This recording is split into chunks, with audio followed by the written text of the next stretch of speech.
All right, people, welcome back to the Kaiba Show. And this week, you know your girl Sydney Prescott couldn't let Ghostface have the last say so. That's right, the fifth installment in the Scream franchise is out this week. So let's get it.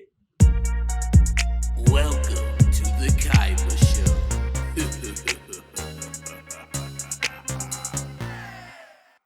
All right, people. So Scream, which technically is Scream 5, was going by the title Scream, is, you already know, it's starring the old gang. We got David Arquette is back, Courtney Cox. We got Nev Campbell. And then we got a whole assortment of new actors and actresses playing the new gang of teens. And basically, the premise of the story is it's 25 years later after the original murders, and Sydney comes back to uncover, the truth and all the typical Scream blase like plot lines.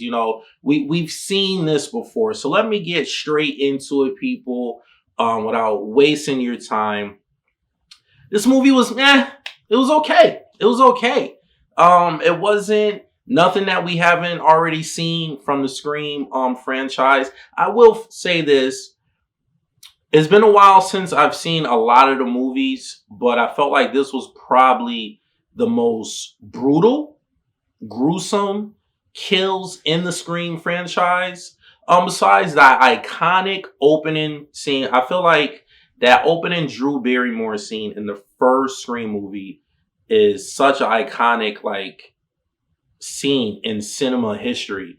That scene will, I think, forever be embedded in millions of people's mind. That scene was so good, well played out. The cinematography, the way it was shot, the dialogue between Drew Barrymore and the killer, everything about that scene was well played out.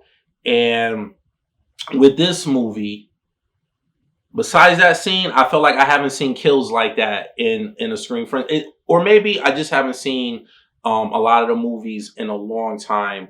But other than the kills, people, the movie was okay.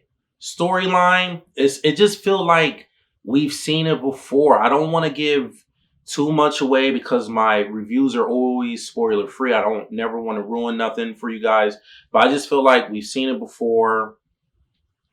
There was nothing new to it. The acting was okay. Storyline was it didn't really do nothing for me. The only thing that kept me entertained in the movie was the kills.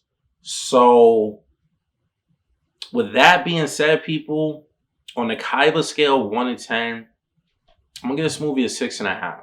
It was all right. It was okay. It was entertaining for what it was. And the thing that kept me entertained was the kills. There's a few things. Let's get to this. There's a few things with horror movies I want to get into, especially with the Scream franchise.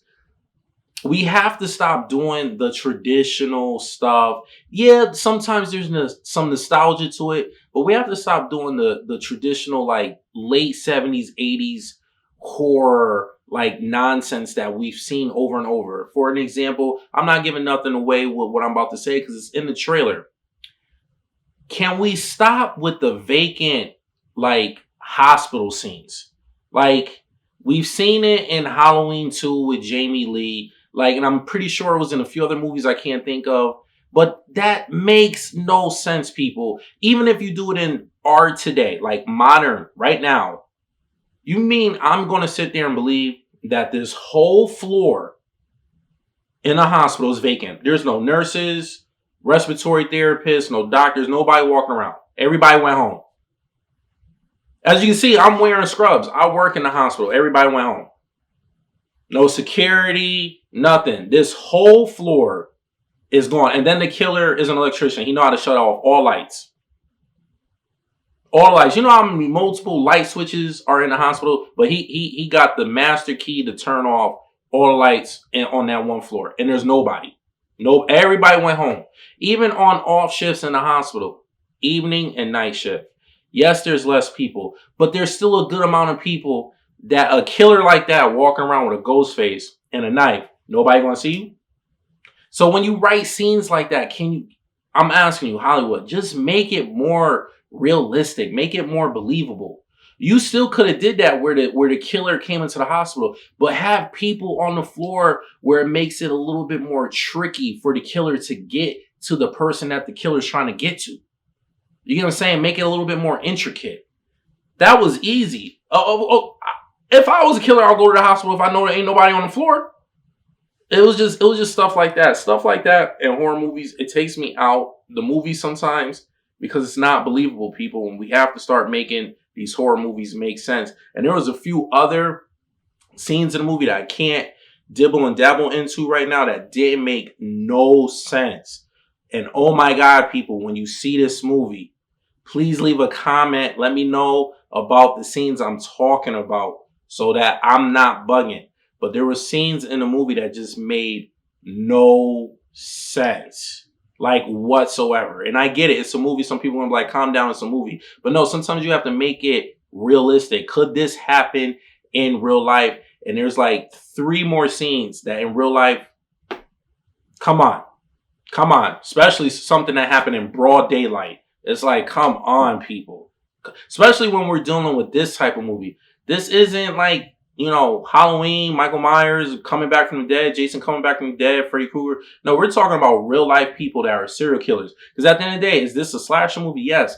But it's a serial killer movie too at the end of the day. So this is real people that could die. So with that being said, let's make it a little bit more realistic. Come on, people. I know these writers watch, 48 Hours, all that mystery stuff that people like to watch. What is it, Channel ID? You guys get the point, but just make it a little bit more realistic. So yeah, man, Kaiba scale 1 to 10. Give this movie like 6.5. It was all right. Definitely not worth seeing. Regular admission, go see it during matinee, and I wouldn't buy it on Blu-ray. Just wait for this to come out on TV. Watch it on HBO or Cinemax or whatever, Stars, whenever that happens. But yeah, man, this movie, the first 2, Scream 1, Scream 2, probably the best. Scream 3 is forgettable. I saw Scream 4 one time. Don't remember that movie that well. And this one's going to go in that category too. It's probably better than 3, but it's probably tied with 4. And that's how I'm going to rank the Scream franchise. Number 1, number 2 is probably the top. They're the best ones in the franchise, and everything else after that goes downhill. So yeah, you guys know the drill. If you like what you want to see more, hit that subscribe button. After doing that, hit the bell button so you get notified every time I upload a video. And please leave a comment at the bottom. Let me know what you thought of Scream, or quote unquote Scream 5. And hit that like button. I'll see you guys next time. Peace.